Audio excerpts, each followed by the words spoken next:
We are live. We are live. Welcome to College Football's Peek Around the Corner with your host, Greg Pflugar. We cover everything in college football because we love everything in college football. And if you do us well, please subscribe to our channel.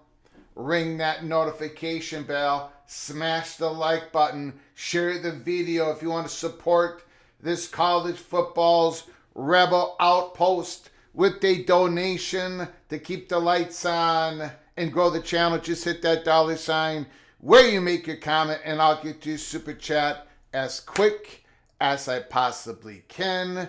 Welcome everybody into the studio that sits on the corner, the very corner of Keith Jackson Parkway and Kurt Gowdy Avenue. Do not be afraid. Do not be afraid to become a legend.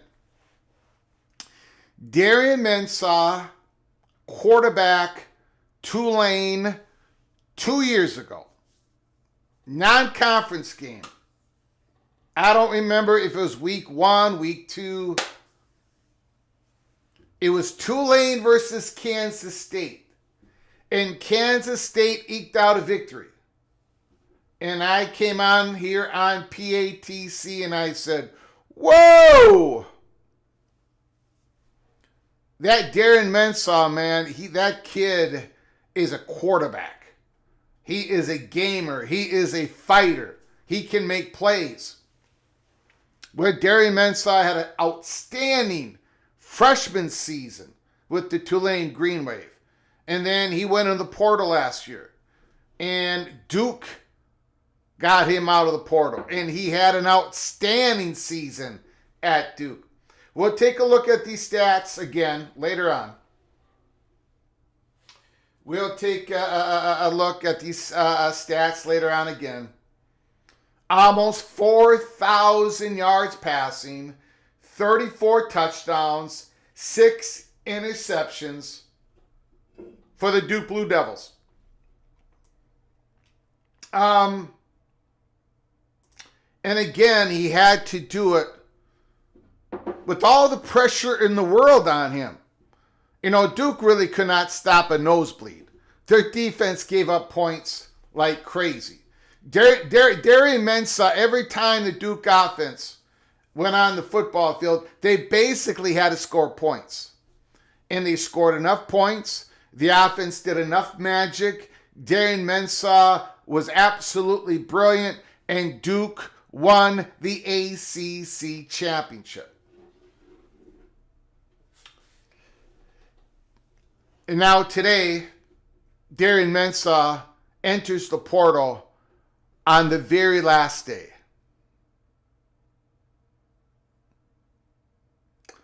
A high-profile quarterback entering the portal when the portal is about to close down, which is absolutely brutal for Duke.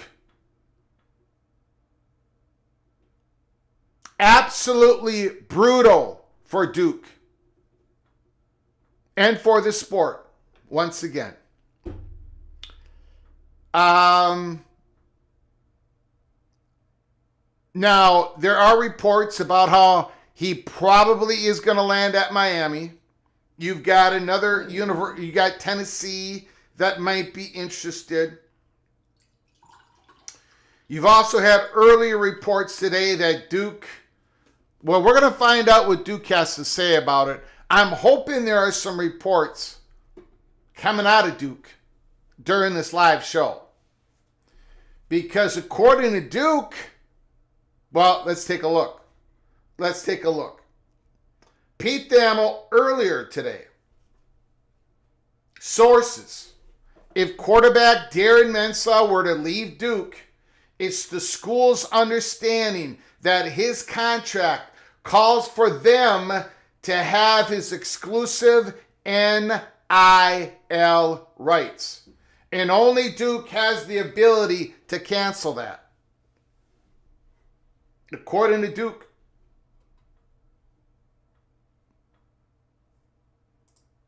The only way he can access revenue share money is through Duke, unless they terminate the contract. Mensah is in year two a contract for a deal that would pay him up to $4 million. The ability for any school to pay him outside of the revenue share would be scrutinized. Now, did Duke cancel the deal? Did Duke cancel the contract? Did Duke acquiesce? Is Duke going to fight this?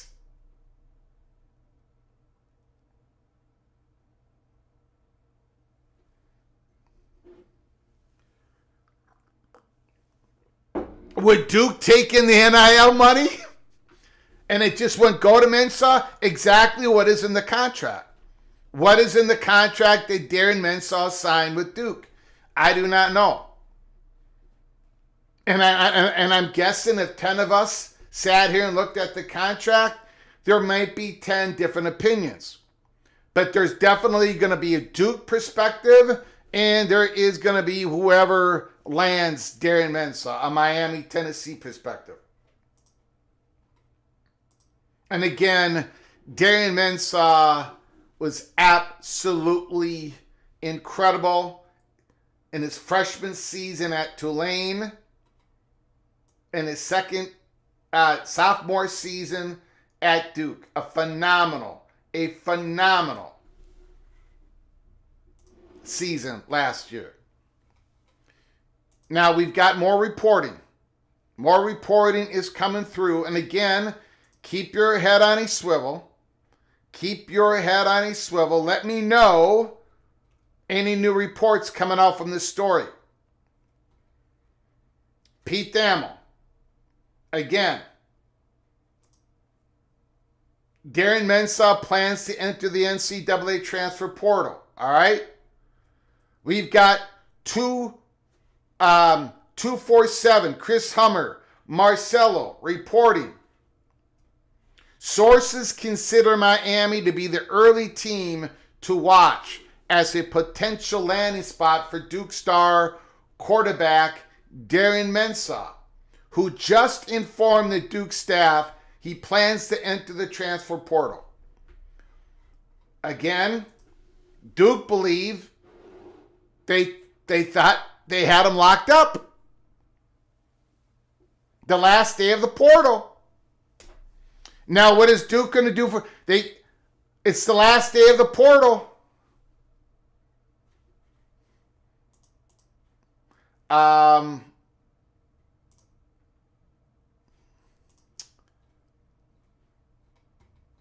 So, what I'm looking for is any reports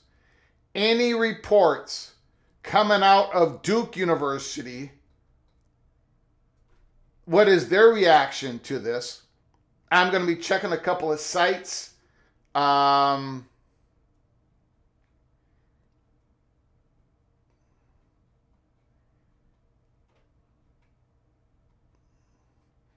of this breaking news in the last hour, although before he went in the portal, there was all this scuttlebutt about Duke being worried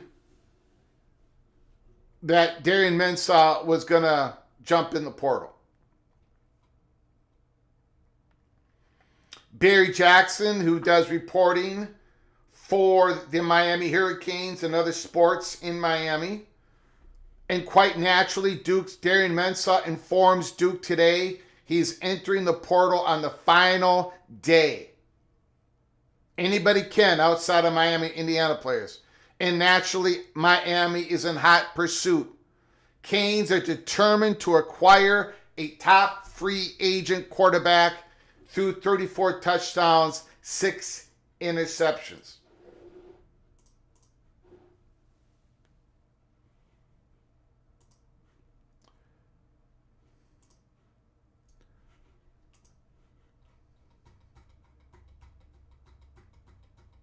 I'm just checking something real quick here. Hold on, everybody.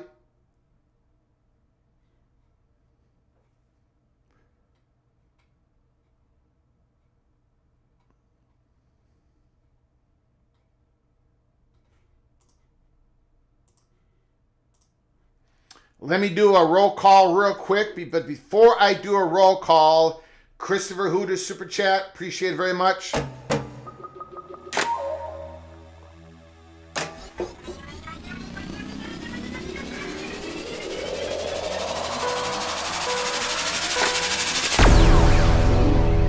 Christopher Hooter, Greg, back to the silos. So Major League Baseball has an antitrust deal. The NFL does not. Can you dive into those subtitles, how those different relate or not to college football? I am not smart enough, Christopher Hooter. I'm sorry, I do not have all the answers to all that. I know like the Congress has to give you this special carve-out, right? So I don't have the answer to that. Major League Baseball has the strongest union representation of all of professional sports. It's why they don't have a cap. It's why they, look at what the I don't even like talking about Major League Baseball. I don't even consider it a sport anymore. I love baseball, but Major League Baseball, they don't believe in competition. So it's not designed for it to be competitive anymore.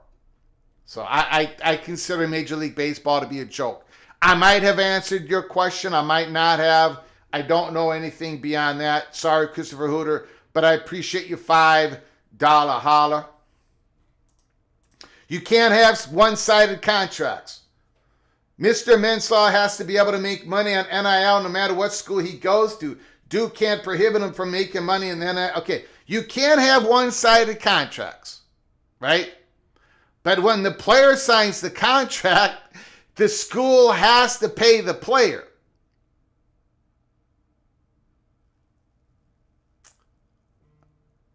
But the player doesn't have to go by the contract at all. That's what a lot of people think. Like these contracts mean nothing. But they're signing them, and if Duke wasn't paying Mensah what it said in that contract, people would be rightfully arguing, complaining, and saying this is wrong. So when you're talking about contracts have to be two-sided, we're not having problems, at least that I know of, with the school not giving the money to the player, or the conference not, if the conference is designed to give direct payments to the players in the rev share, like what's going on at the Big Ten. I don't know what that contract says. I have no idea what that contract says. I don't know if Mensah can get out of all his NIL deals and then take up a new NIL and then have whatever new team have his name, image, and like. I don't know what it is. But Mr. Mensah was paid a lot of money last year on the contract that he signed. Doesn't that account for anything? I don't know. I don't know what that contract says. I haven't gotten any new, as far as I know, other than Pete Thamel's early comments, reports. I don't know if Duke is going to battle on this. I don't know if they have a position to battle on this. I really don't. Now, it just so happens that Duke and Tennessee are in different conferences. Duke and Miami are in the same conference. If it is Miami that is going to land him, I don't know what that's, I don't know what that is going to, I don't know what the battle is going to entail, if there's any battle at all. We don't have enough information. The only information that we have is Dan Mensah is going to the portal. Miami is the favorite to land him, but I don't think it's a done deal yet. Maybe it is. And then the early reports that Duke is expected, they signed him to a 2-year deal, and only recently were they getting, they thought they may lose him, and it's the last day of the portal. Now, the schools agreed to this format in lieu of collective bargaining. Sure they did. They sure did. Yep. And a lot of these schools believe that that contract is binding. Again, I'm getting this impression again from everybody that the players basically in the schools have no responsibility for anything that they sign or do or decide. They can always get out of it. That's not how the real world works, by the way. We don't know what's in this contract. Maybe it's an easy exit. Maybe the contract says that whoever lands them has to pay a little bit of money. A buyout. Maybe there's a buyout and we don't know. I'm hoping we find out during this live show. I'm not saying that Tennessee or Miami or whoever gets Mensah has done something wrong. I'm not saying Darian Mensah has done something wrong. But there again, the reaction seems to be from almost everybody, nothing matters, Greg. Nothing matters. And that is leading, and all of that is leading to a breakaway. That's what I'm trying to tell you. If nothing matters, then we're going to have a breakaway. You can't have it both ways. You can't have it where it's the Wild West, everybody. It's the Wild West, and live to love it, and then don't expect these conferences just to break. You can't have it both ways. Please have a breakaway and end this mess. I don't like government getting involved in sports matters, but with the CFB, they may have to. Hope it doesn't have to come to that. And I'll get back to the collective bargaining thing. The architect. I would rather have collective bargaining. I've been saying that since the very first episode that I ever did on this channel. It was my manifesto of college football, collective bargaining. But I have learned that collective bargaining is just it has come to be a throwaway line.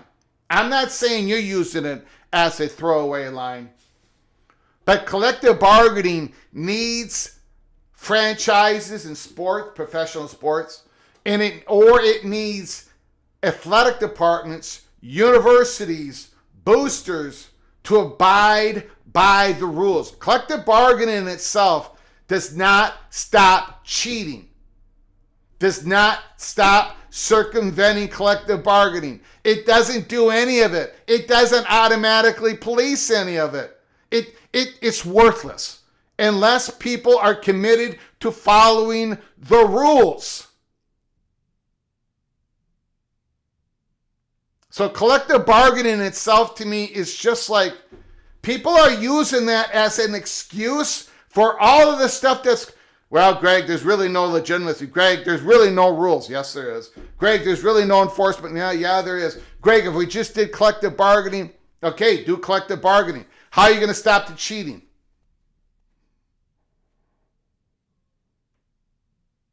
In the NFL, there's collective bargaining. In the NFL, it's against the league rules to offer a player a fake NIL deal to circumvent the cap.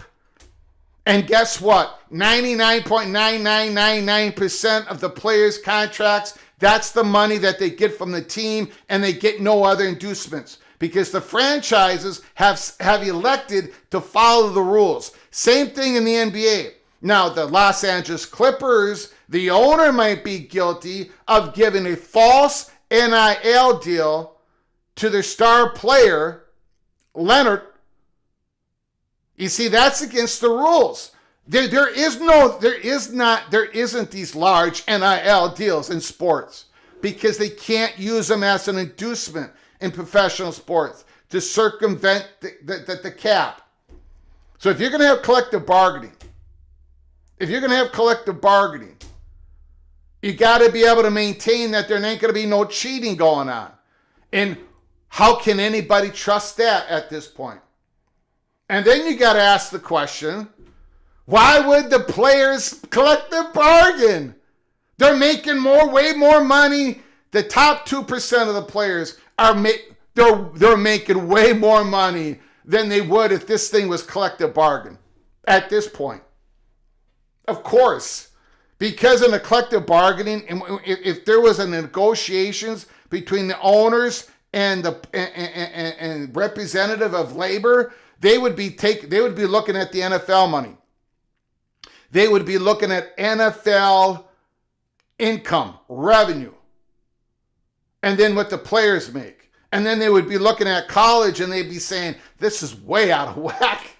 These college players are not worth this much. So I don't even know if labor at this point even wants to touch collective bargaining. At this point, there is no movement for it because the players would get screwed, especially those that are not in the P2 conferences. Because if you're going to collect the bargain, you're not going to collect the bargain the whole group of people. The SEC is going to have their own CBA. The Big Ten is going to have their own CBA. Because if they don't, then you're screwing labor in those two conferences. The answer is, and again, we don't have enough. We do not have enough info. We have basically very little information. All we know is that Duke might have terminated it. Say, okay, go ahead, son. You have done a lot of good for Duke. You led us to the ACC championship game. If you want to leave, you want to go to a different college, we respect that. Darian Mensah, thank you very much. Bam. That might be the reality of this.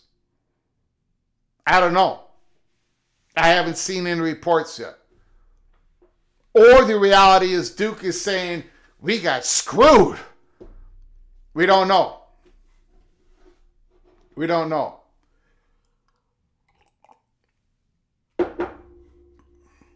You're making my point, Greg. Collective bargaining would be better for the institutions based upon your point.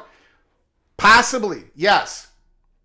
But the collective bargaining doesn't stop schools from circumventing it. It doesn't stop boosters. Collective bargaining isn't this magic wand that makes people follow the rules. That is a big deal. Look, if this thing goes to the point where we go into these silos, which I don't want to have happen, but I completely understand why people are drawing up plans to do it. If the conference goes in their own silos, I hope one of these conferences does their own CBA with their student athletes. Because if it works, if it's better for the student athletes and the institutions, others will follow.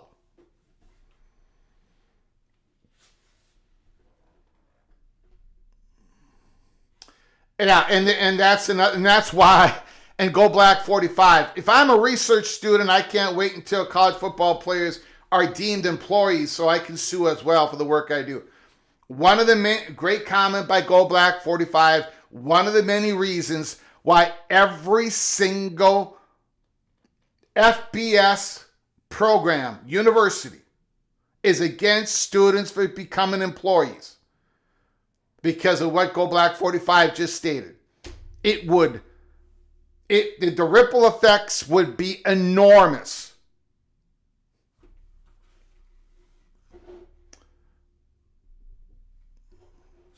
Well, hopefully, Architect, if collective bargaining is better than what's currently going on, hopefully a conference institutes the collective bargaining.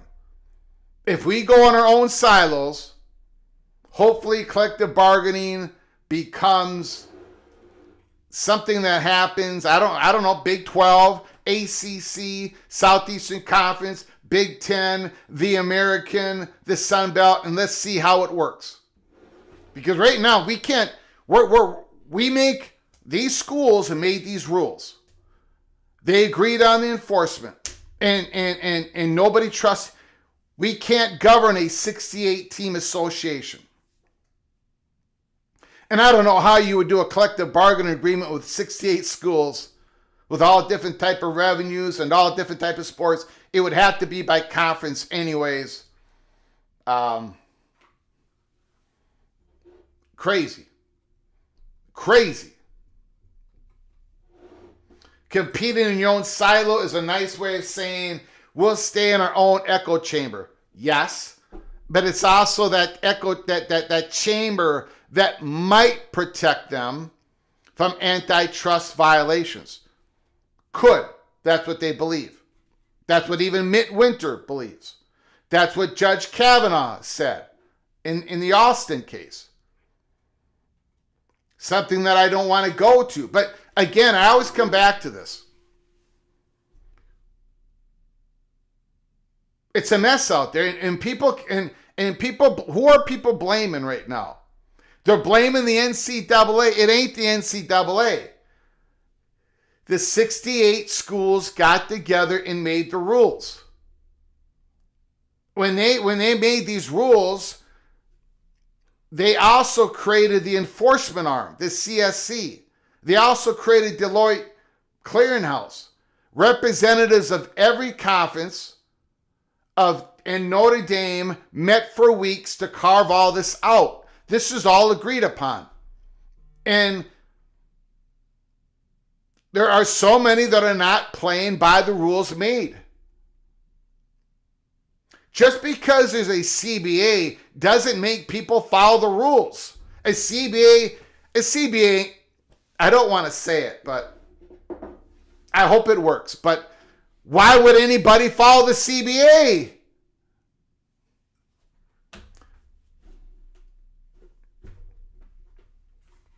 I don't know. Okay, let's do a roll call here. I want to thank Christopher Hooter for your $5 holla. Ricky Tungate, the Indiana Hoosier. PATC, Marcus Williams. Joshua Gene Calderon, Creighton Robs, and C.P. Stanley, all gifted a membership by the great Ricky Tungate. If you get an opportunity, please say thank you to Ricky for his incredible generosity. All of you. And I mean all of the names I just read out are officially knighted. Cloak and Dagger. Thank you, Ricky Tungate. The new members can go to our library of episodes and watch all of the episodes, including early Pete Cloak and Dagger membership episodes. Give them a look. We did drop an episode today. It was episode 467. We're going to get into that in a little bit. The Sports Business Journal, college football's not so subtle journey toward becoming a Super League. So we're going to be talking about that. It was a great article. I agreed with a lot of it. We're going to get to it in a little bit. But I do want to do a roll call. I want to thank everybody who joined us today on a Friday, lazy afternoon. Stephen Vitt is in the house. MGC Sooner. The Nebraska Cornhuskers. Skaven, yes. Tazbo, thanks for coming on in. Chef Maul, what a time to be a Canes fan. 3 days away from the national championship. Don Scruggs is in the house. MBM Oklahoma State Cowboy is here. Canes 1993, he's all fired up. He is all fired up. Jose, the other Gygax. The lawyers at Duke are trying to keep UNC from leaving. Why not sue to keep a quarterback? Phenomenal Brew is in the house. Rod Nix is here. Major changes coming this year with a big element of shock and awe is a coming. The architect, John News, is in the house. Rod Nix, Antoine Johnson, Ken Stromness, BYU Cougar is in the house. 100 ND is here. Don Scruggs, rules are overrated. I was about to take a shot at the speed limit rules in Georgia, but I'm not going to do that, Don Scruggs. I am above that. Don Scruggs, thanks for coming on in. Buckeye Greg is in the house. Nick Kelso is here. Michael is here. Buckeye Greg, thanks for coming on in. Appreciate it, my friend. Chris Kinney is here. Many who created the rules are deemed too big to fail and can break those rules without any penalties. If you're not in that clique, you break the rules, you'll get the death penalty like SMU. BYU football is in the house. $5 holla. Canes, 1993.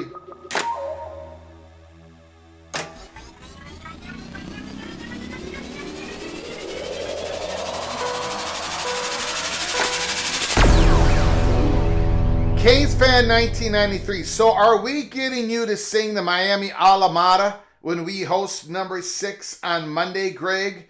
We're an underdog. Are you requesting that? Is that an official request? Let me know if that's an official request, Canes fan. The way you put it, you said, so are we getting you to sing? I don't know. Ask me. Do you want me to sing it? Okay. I will sing the Miami fight song. If the Miami Hurricanes win, thank you for the donation. I do appreciate it.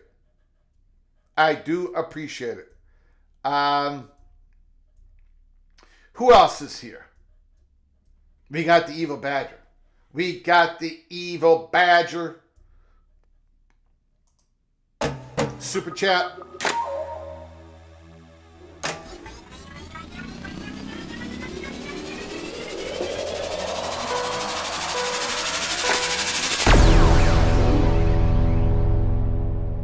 Who makes the cut of a possible 50-school Super League? Um,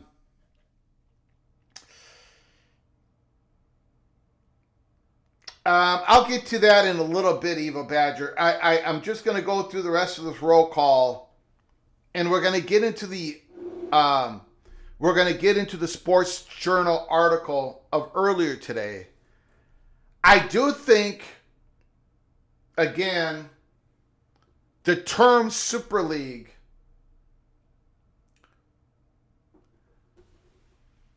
I don't think it's. I think people are used. There's. How do I say this?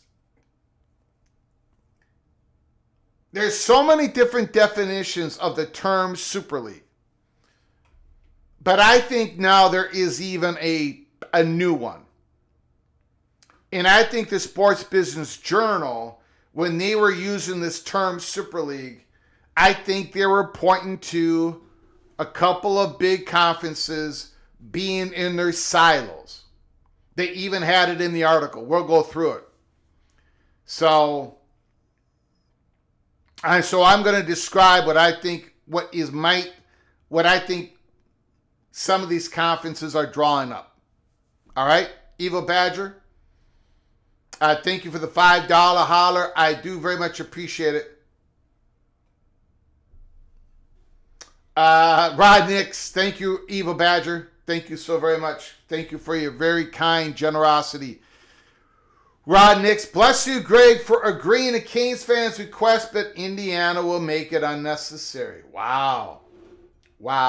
Super siloed leagues. I can't say it. Super Silos League? Yes, I even think that's what the Sports Journal was pointing to earlier today. And I don't think Jimmy Austin, hopefully the Super League is 60 teams, made up of the Big Ten, SEC, and ACC Big 12 hybrid. And Notre Dame in there somewhere as well. I really think. Well, let's get to the article. Thank you, Jimmy, for coming on in. Appreciate it. Thank you, Stormy Cyclone. Appreciate it. All right. Let's get to the article here. It was just part of the article. I provided a link of the article in the description box below in the episode of 467 if you want to go and read the whole article. I do not go through the whole article here.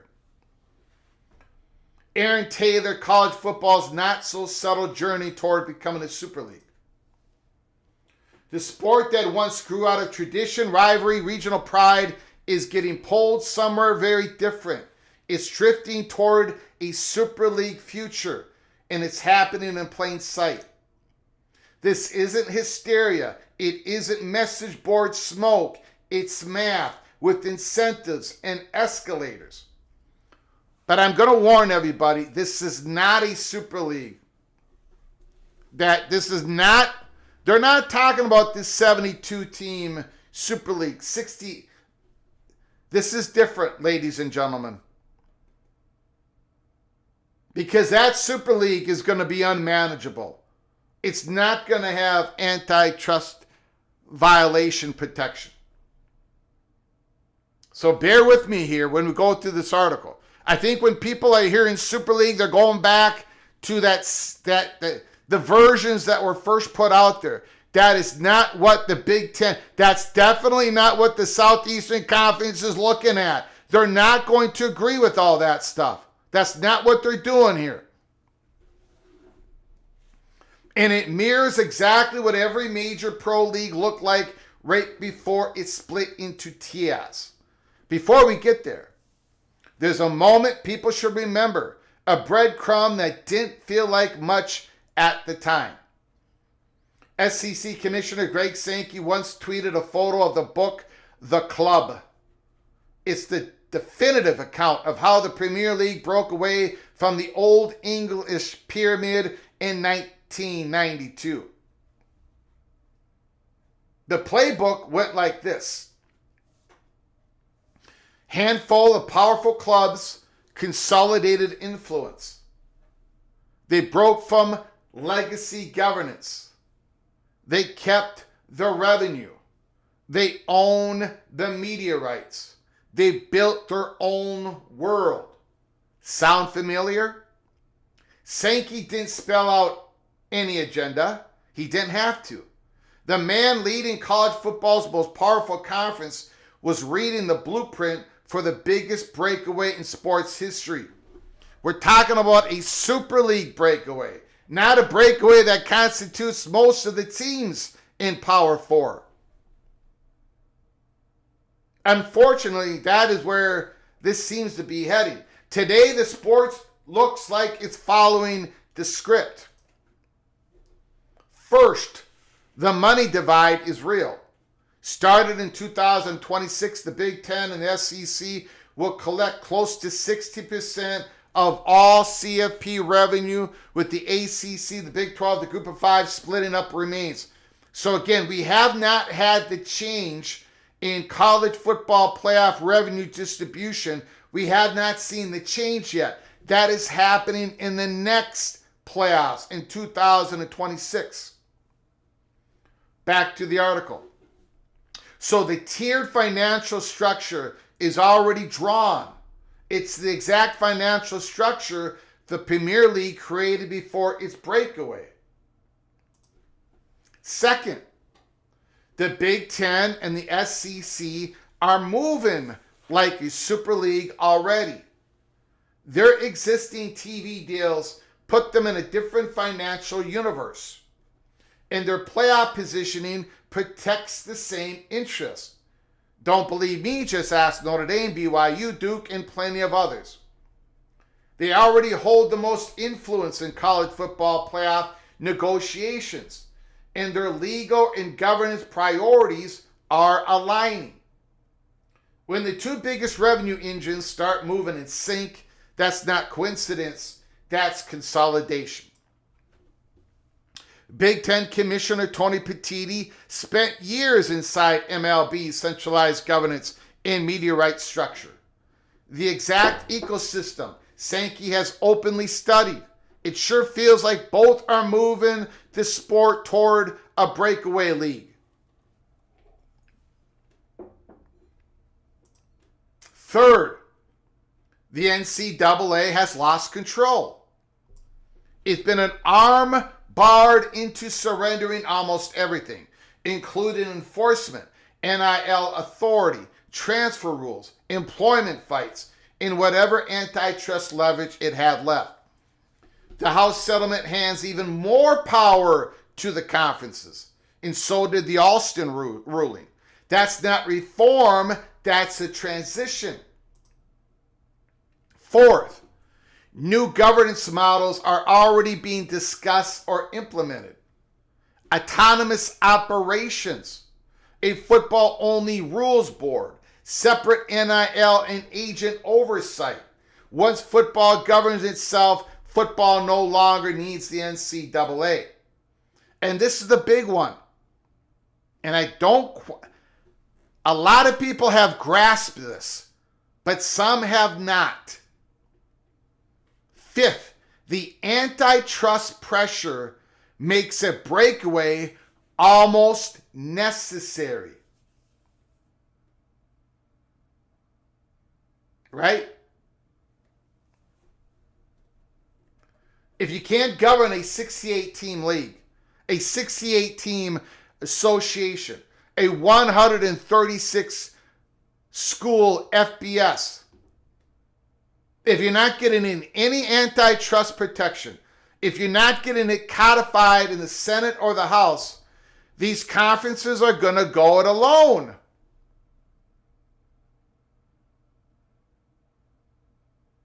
Antitrust pressure makes a breakaway almost necessary. Hold on one second here.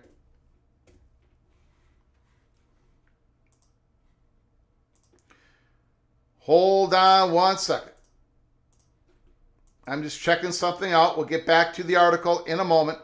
Hold on, everybody.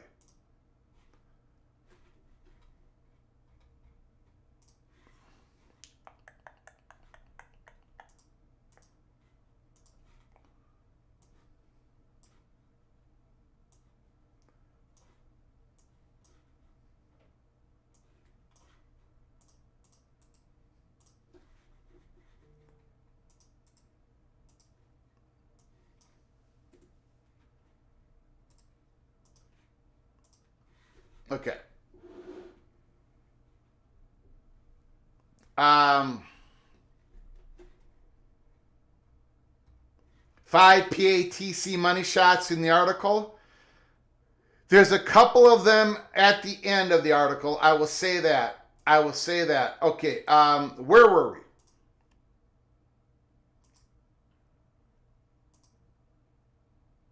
The money divide is real. The Big Ten and the SEC are moving like a Super League already. NCAA has lost control. New governance models are already being discussed, and the antitrust pressure makes a breakaway almost necessary. With the player's salary cap disguised as revenue sharing already here, and a private capital already in play for some conferences like the Big Ten, although that has been squashed, the sport is walking into a professional future that will require roster limits, contracts, cost controls, and collective bargaining.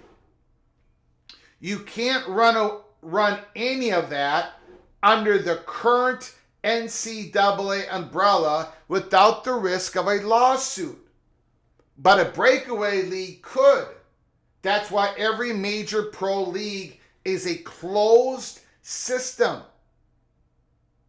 And if you combine that with what Mitt Winter said, it's much harder to successfully sue a conference that unilaterally imposes its own limits on compensation and eligibility.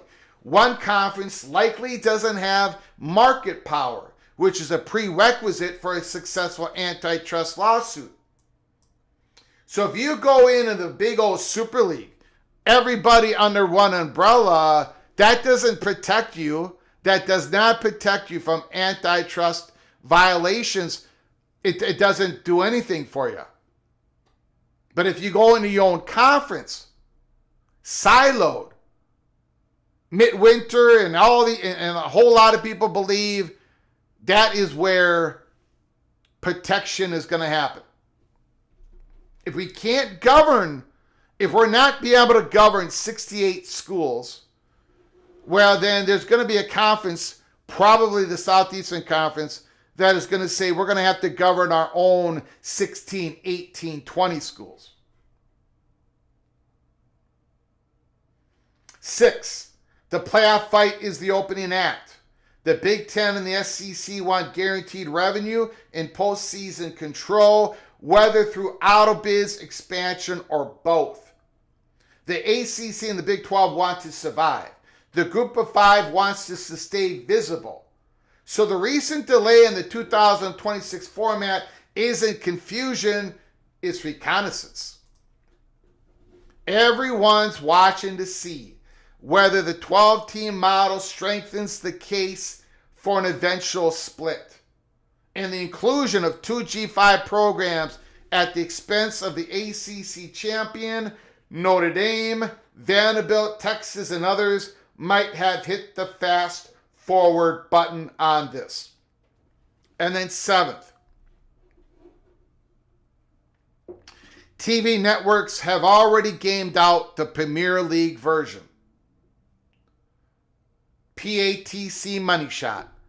ESPN, Fox, NBC, and Amazon have all reportedly explored a 40 to 50 team breakaway models with national schedules and independent playoffs. They know where the viewership lives. They know where the money is. They know what's coming if the current trajectory holds. So where does this lead us? And then Aaron Taylor of Sports Business Journal goes on to give a few examples of where this thing could lead us. If you take that information, and if you take the information of the last couple of days of Ross Dellinger's reporting on what the president of Georgia said, what the athletic director of Texas said, what the athletic director of Florida said, what Big Ten sources told Ross Dellinger. Everybody is the SEC is drawing up plans to break away if governance can't happen. The University of Georgia President Moorhead went all the way and said, we're going to have to break away. If we can't get our arms around the governance piece, if we cannot protect ourselves, every time we make a rule, it doesn't work. We're going to have to do like we did in the past. A smaller association of schools forming their own rules, have their own enforcement arm, and govern themselves. Right now, the SEC, the Big Ten, the ACC, the Big 12, and all the other conferences, they all have a rule book. They all have their handbook. They all have their enforcement. They all have their punishment. I read the Big Ten. I'm one of these geeks who actually has read the Big Ten handbook. I went through that whole thing. I saw where if your athletic department doesn't have their programs effectively treat student athletes' injuries, their well-being, the athletic department will get suspended. There's a whole bunch of things, and then it could be the expulsion of that university from that conference. There are rules in all these conferences. And guess what? For the most part, 99.99%, the schools follow their conference rules. But the schools within these conferences, they don't trust that schools in other conferences are following the rules established by all 68 Power 4 conference schools. They're not trusting each other. And that's the problem.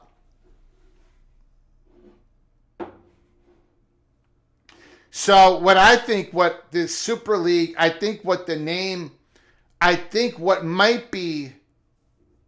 could happen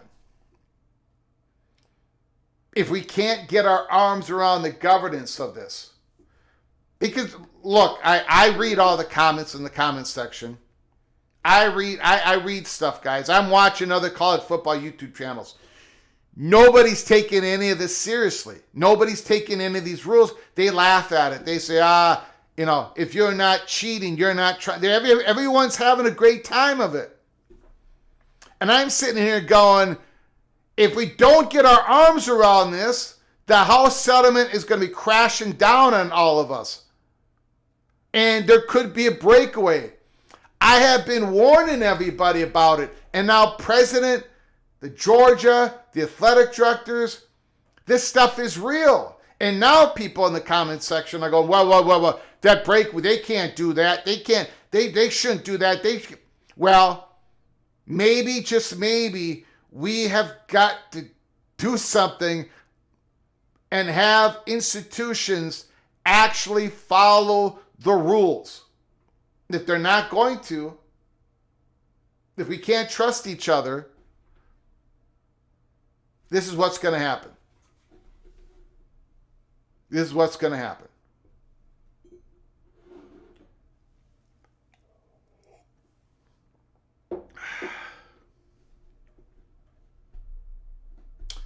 Chris Kenny, two ways to look at that, Greg. SEC, Big Ten, and Notre Dame is 35. Adding Brand's flagship from ACC and the Big 12 gets you to 43. 5 more for a clean 40. And again, maybe that's what, again, there's no way of knowing. If we go down this road, there's really no way of knowing how this is going to go. I have my opinion on it. I've been talking with people on this forever, obviously, because I've been warning people forever. Big Ten is at DEFCON 1. Southeastern Conference is at DEFCON 2. I don't want it to happen, but I got to be, this is college football peek around the corner. So I have to be the bearer of bad news for many people. And I really don't, if I had to put my chips into the middle of the table, if we're going to go down this road of a breakaway, I honestly don't think it's going to be a Super League of 48 teams, of 40 teams, all clustered together. I don't think that's going to happen. I think a Super League is going to be, I don't even know if the word is appropriate. I think the Southeastern Conference, if they break away, they're going to break away. And then the Big Ten is going to break away. And then I don't know what would happen to the playoffs. I think the Southeastern Conference would mainly play each other. The Big Ten would mainly play each other. And then maybe the winner of those two conferences would play each other in a national championship game. Maybe. But I just see as much evidence that the SEC would just go alone, that the Big Ten would go. So I'm not, this whole Super League thing, I think people are using this word, they're going back to where people thought, why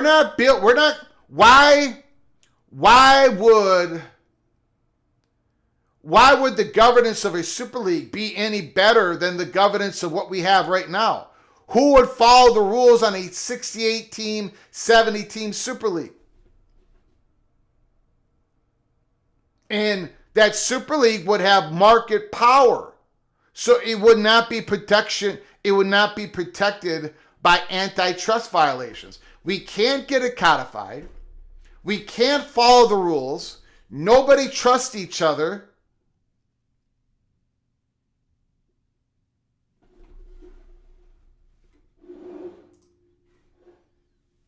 RF Mac Super Chat. Thank you, sir.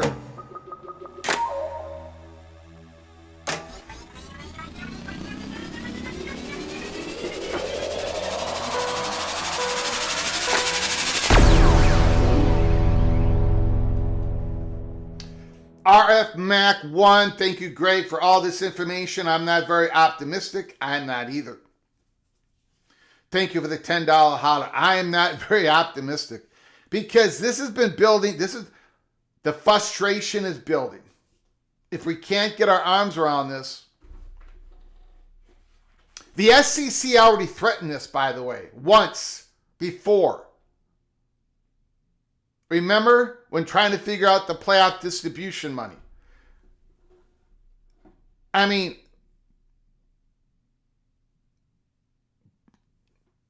Greg Sankey is already, again, in this article, it showed that Greg Sankey has read the book, The Club. They're following the same script as the Premier League.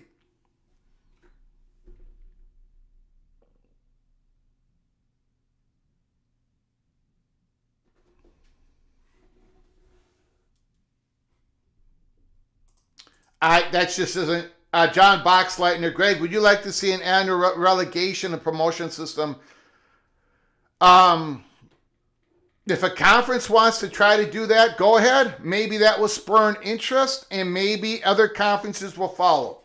But again, we're not going to have this multi-conference agreeing on this relegation and promotion. We don't even trust each other, man. We don't even we're just completely off the rails. So we're definitely not going to throw that into it. A school is not going to,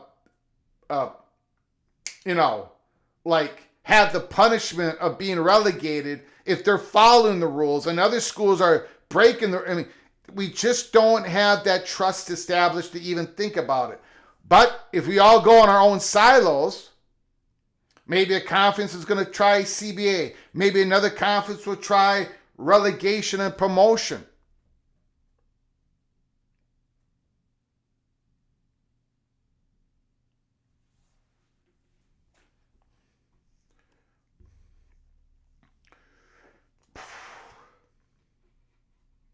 The Super League would not just be for governance, it would be create to maximize scheduling, regional playoff opportunities for maximum revenue.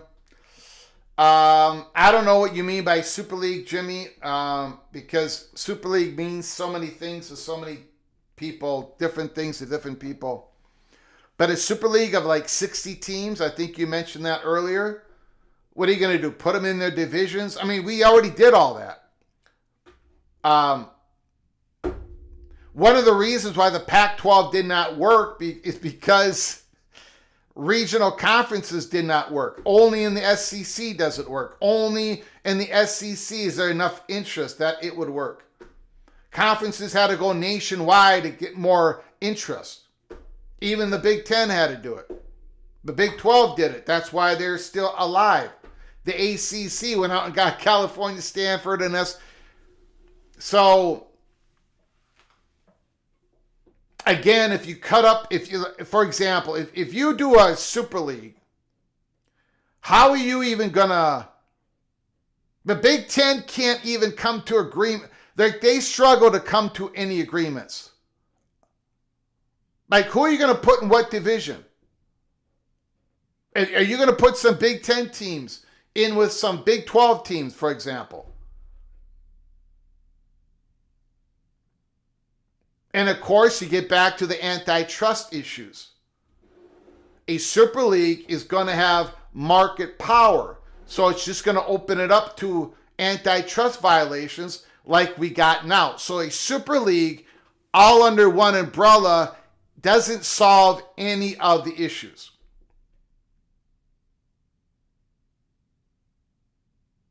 And in my opinion, strongly held opinion, there are big brands in the SEC, in the Big Ten, that would never agree to any of that. They don't see how it benefits them at all.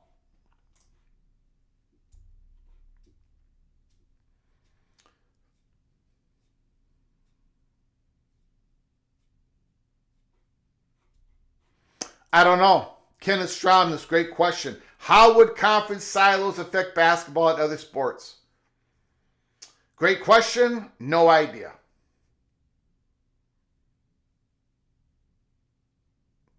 I don't know if the SEC and the big, I don't know, the football is such the big money producer that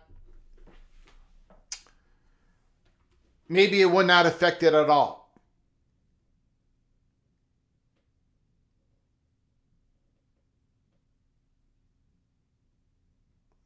MGC Sooner thinks the silo construct would more likely include other sports. Maybe it would.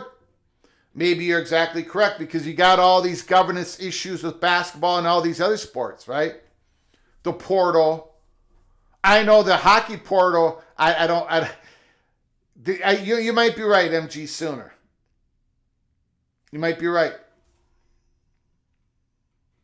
Greg, do we know who's breaking and following the rules? We know a lot of people are breaking the rules because they believe somebody else is breaking the rules. And they don't want to get left behind when it comes to winning football games on the football field. So, we can't even get the participation agreement signed. In the Big 12, Yormark, it's been reported again by Ross Dellinger. Yormark is working his butt off to try to get every Big 12 team to sign the participation agreement, just like every SEC team has signed the agreement. But not all the Big 12s are going to sign it. And Brett Yormark knows that is going to hurt the Big 12, because that is going to give more fuel to the fire for the SEC to bolt. It doesn't mean the Big 12 schools are cheating more than the SEC. No, it does not. The participation agreement is about recognizing the fact that we all made the rules because of the House agreement, the settlement, and our schools are not going to participate in suing each other when a third party sues the CSC or the Deloitte or the RevShare or whatever other part of this agreement, that the schools would not allow themselves to be supporter of a suit against us, the association. That's what the participation agreement is. And yet we can't even get people to sign on that. The participation agreement is not an agreement in which your school is going to shut down your attorney general. where your school is responsible for changing state laws. The participation agreement is only about your school not participating in the suit. And we can't even get the schools. We just can't govern this. We've got like 100 different examples. And there's going to be the possibility. There was always going to be a casualties to this not being governable. One, the $2.8 billion back pay that we owe, all the schools owe plus the NCAA organization. The $2.8 billion back pay is in jeopardy if we do not get this codified or we do not follow the rules. That $2.8 billion back pay could go to 10, could go to 15, could go to 20. That's one massive casualty. The other one is what we're witnessing now. The talk of silos, the talk of a SEC breakaway that would be followed up quickly by a Big Ten breakaway. Minnesota breaking the heck out of the rules. Georgia does it and would not break the rules. The only chance of a CBA is a breakaway conference. If a breakaway conference in a silo wants to do a CBA, if they can get their 16, their 14, their 12 schools to agree, let's give this a try. Let's do this. It could work. It could work.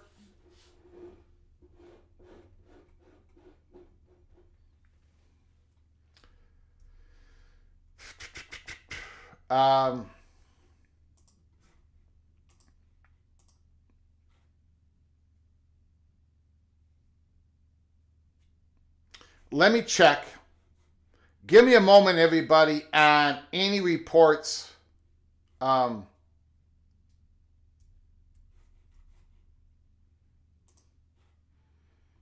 me see if there are any updates. I'm trying to look for any comments from Duke on the Darian Mensah.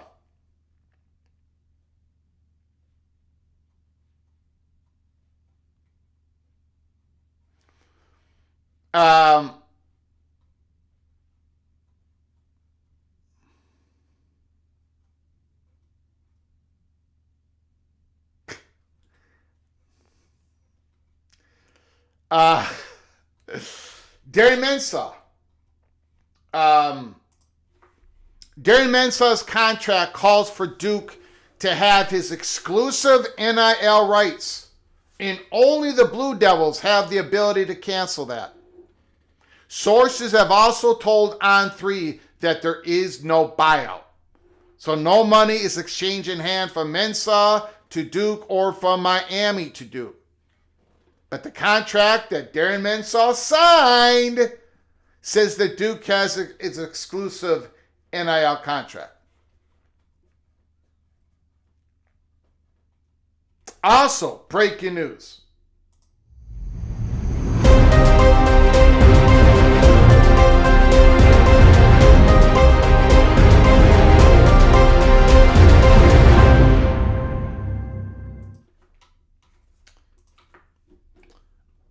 "13 minutes ago, Ole Miss quarterback Trinidad Chambliss is suing the NCAA in Mississippi State Court for a 6th season of eligibility." There it is, right? We have rules, but Ole Miss doesn't like the rules, and they're going to get a friendly court, a friendly judge in the state of Mississippi. And Ole Miss will tell you, we're doing that because we don't trust other schools that if they had a Trinidad Chambliss, they would be suing. Nobody is, I don't want to say nobody, but it's a complete mess out there. A player being able to get their eligibility is basically based upon what judge you're up in front of. The rules are there. Everybody agreed on the rules, but the lawyers come in, they sue, and here we are. It's a joke. And that's why we're going to have a breakaway. And then if you have a SEC silo and Ole Miss does that, then it's up to the SEC to say, no, you can't do that because Georgia can't do, and you can at least have some chance of punishment, governance. But when we're across conferences, across this fruited plain, nobody trusts each other.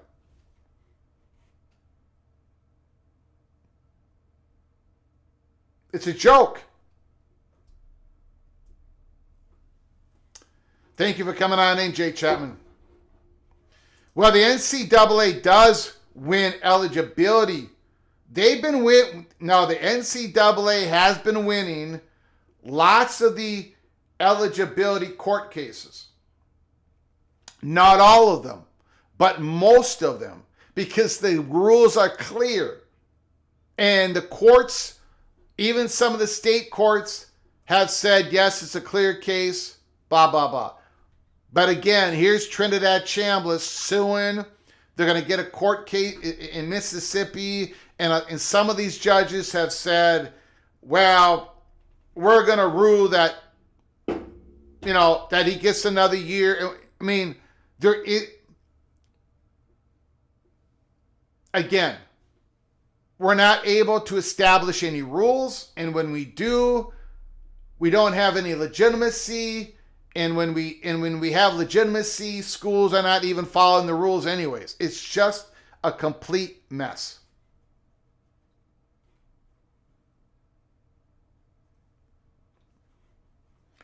I don't know about that. Duke owns Mensah's NIL rights. He will return to Duke like Demon did to Washington. I don't think so. I don't think that's going to happen. But we'll see.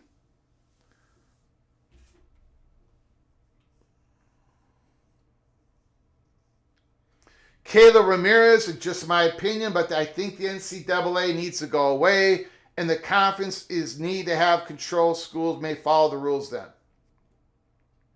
Well, the NCAA has basically already gone away. And when they were here, the NCAA was us.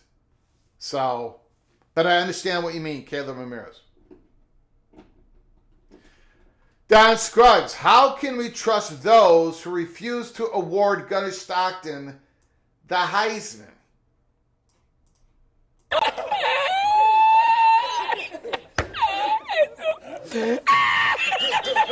Talking Comics, 0% chance of a breakaway. It would slowly kill the sport. It's just a threat. Man, Talking Comics, I love you. I love your phone calls. But it ain't no 0%. There's a reason why I've been threatening. Not me personally, but there's been a reason why I've been reporting this for months. Because it is the chatter behind the curtain. The SEC came out in public. And there are others outside of the SEC who absolutely agree. It is ungovernable. And so therefore, people's only solution right now is, we'll do it alone. Because everybody thinks they're getting screwed, right? Everybody thinks it's like, this happened to us, so we're doing it to them. And the vicious cycle goes around and around and around. You know that Ole Miss is saying, other guys have gotten another year of eligibility. We lost to that team that had that, we lost to that team that got that other year. So we're going to do it. We're going to do all we can to fight for Trinidad Chambliss. Same thing with tampering. Our players get tampered with. We've got a guy signed. So now we're going to tamper. It's a vicious cycle. It's ungovernable.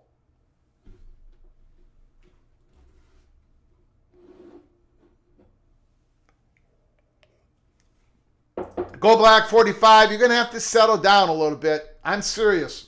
You are like, You are like you are hunting me down in every chat room. He's not cheating. Did I say he's cheating? He's exercising his constitutional right to address the court for grievances. But I guess you want to take those rights also until it helps you. I did not say that, Go Black 45. What I'm saying is Ole Miss is supporting him. They want, you have rules, man. You have rules. And at some point, the schools have to stand down. Chris Chambliss can do whatever he wants. Diego Pavia, all these guys. But you have the schools, you have the players, the administration, the coaches, all of them. That's what I'm talking about.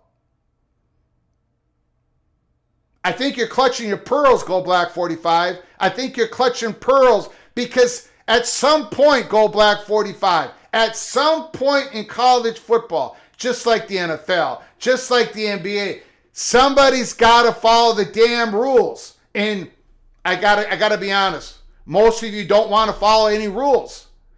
So now conferences are going to break away. And people are complaining about that. Guys, I've been warning you forever on this.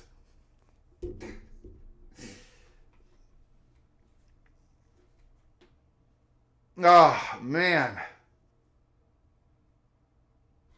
Off season is getting hot. We have rules or we don't have a real foundation. Like, do you want a guy to play for 8 years? Like Charlie Baker said, there are teams. He just said it. There are schools supporting players that are trying to get in a 7th year of eligibility. These schools agreed on the eligibility rules, but when it comes to their own players, they're like, no, I don't see that rule. Antoine Johnson, you're absolutely correct.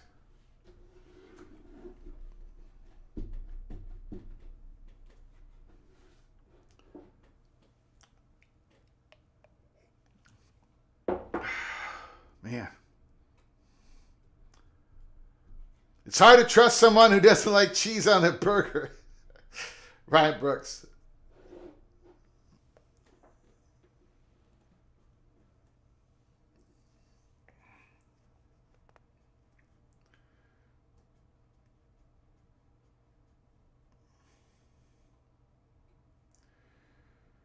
Oh, man. Okay, let me check there. Now, that was new breaking news. Every time I reload X, we get more breaking news. Let me see if there's any more information. Ross Dellinger, the lawsuit seeks a preliminary injunction preventing the NCAA from prohibiting Chambliss to play another season. The attorneys are alleging that the NCAA is guilty of bad faith breach of the contract between the NCAA and Ole Miss, of which Chambliss is a third-party beneficiary.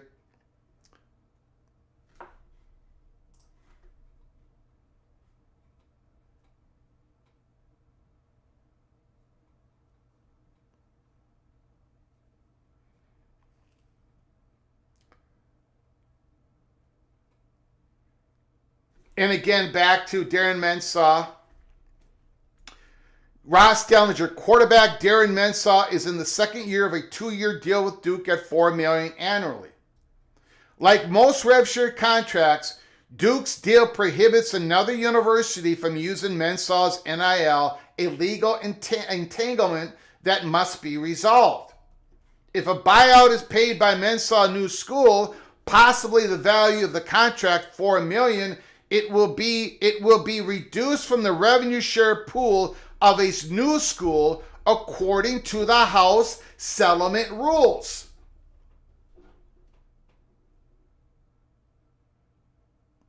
So, if Miami wants to pay Mensah $4 million, all right, and then that's going to be reduced from the rev share pool of Miami. Instead of having $15 million for the rev share, it would be down to $11 million.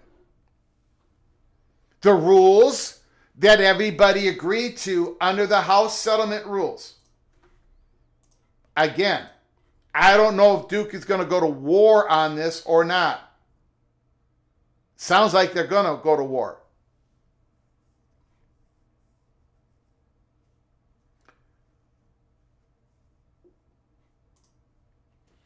And the Big Ten does the same thing.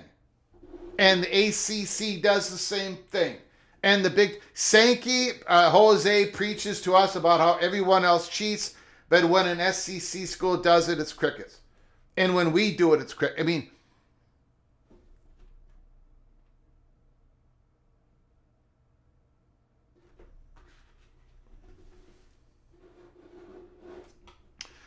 and the reason why, people are talking about having 5 years to play 5 years, right? Of college football, college basketball.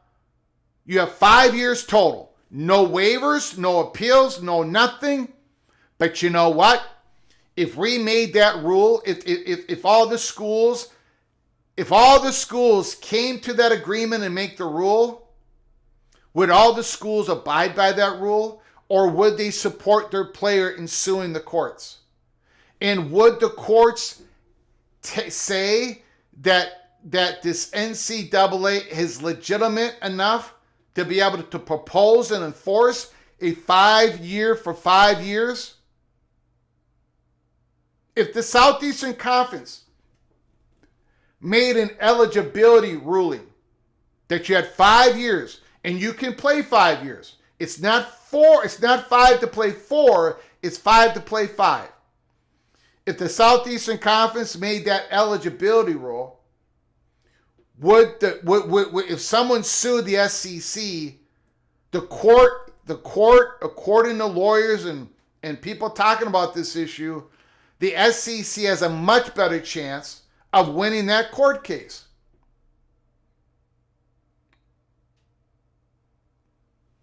Than the NCAA.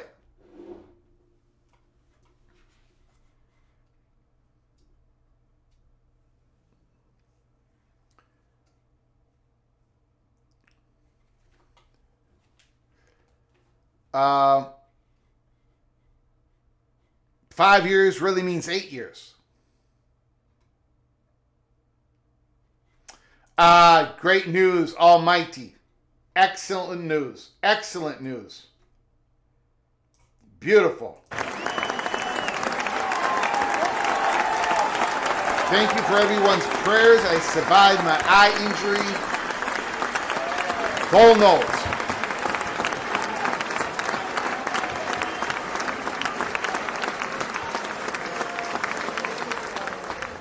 Beautiful. Okay, let me check one more here.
Oh boy, I don't know. Liam Blutman, Barstool Sports. I don't know how credible this is, but he's saying Miami's supposed desperation move for Mensah, buy out his Duke contract and terminate it, pay around $10 million total to make it happen. Country club housing, Adidas deals plus campaign. Sister supposedly gets a full ride plus NIL. Current soccer player at Oregon. That's what Liam Blutman is saying. Yeah, we've got serious issues in college football. And I don't know, man. At some point it's going to take its toll on the great sport that we love. I don't know if that is accurate reporting or not.